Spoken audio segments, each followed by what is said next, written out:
Assalomu alaykum hurmatli obunachilar. Technocase kanaliga xush kelibsizlar. Bugungi videomiz ikkinchi qo'l iPhone olayotganda asosan nimalarga e'tibor berishlik haqida bo'lib o'tadi.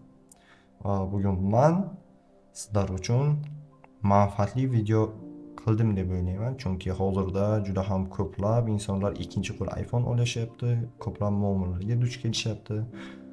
Shularni bugun qisqacha aytib o'tamiz.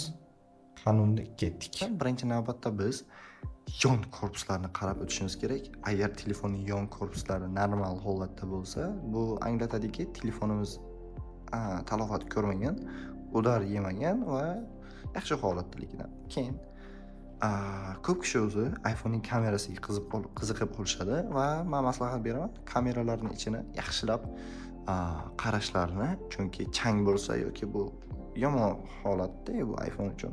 Shuning uchun kameralarning ichini ko'rishni maslahat beraman. Toza va tiniq bo'lishi kerak. Aytib o'tiladigan narsalardan yana bittasi bu ekran tomonida chiziqlar bo'lmasligi kerak va bu o'z ishlatayotganda noqulaylik his qildirishi mumkin. Va aytib o'tiladigan narsalarning yana bittasi biz ekranni tiniq o'zinikiligini bilish uchun shu old kamera ichini qarashimiz kerak. U yer toza tiniq bo'lsa, ekranimiz almashmagan, ochilmagan hisoblanadi.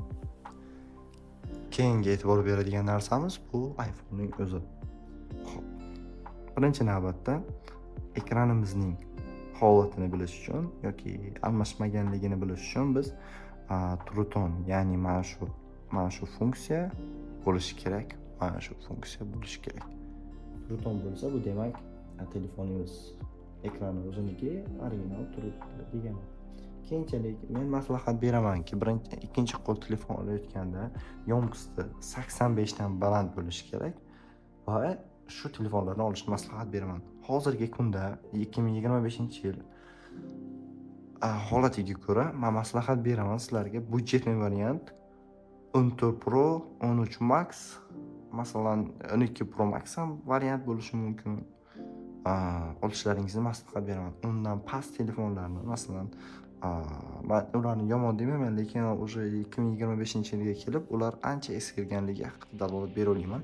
13 Max, 12 Max va 14 Prolar budjetli variant 2025-yil uchun va olishingizga arziydi. Xo'p, aytib o'tganimdek, yong'islar balandligini olishni maslahat beraman. 85 dan past olmanglar, iltimos. Sizlar albatta iPhone haqida yomon fikrga kelib qolasizlar, chunki 85 dan past bo'ldimi, o'sha zaryadlari yomonlashib, kam ketib qoladi. Shuning uchun maslahat beraman 85 dan baland. Xo'p, keyingi mavzu.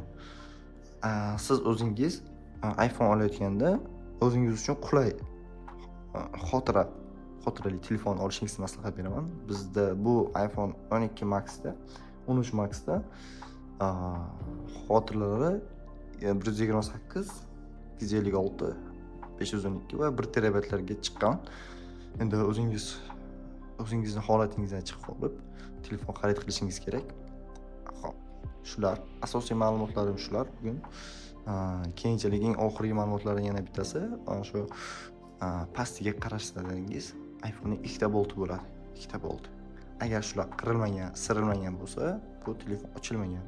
Agar bular oq rangga kelib qolgan yoki qirilgan yoki sirilgan bo'lsa, bu telefonimiz ochilgan yoki yana biron bir detal almashgan bo'lishi mumkin. Bugungi mavzu esa shundan iborat. Agar sizlarda yana biron savollar bo'lsa, bemalol aytib o'tishingiz mumkin va keyingi videolarimiz nima haqida bo'lishini ham aytib o'ting. Men harakat qilaman qo'ldan kelgancha keyingi videolarimiz shular haqida bo'lishiga va sizlarga juda ham yaxshi kontentlarni olib chiqishga Technocase yana qaytdi. Va albatta sizlar uchun harakat qilamiz. Sizlar aytgandek, sizlar xohlagan videolarni chiqarishda va bizni qo'llab-quvvatlash uchun obuna, like bosishlaringizni so'rab qolaman.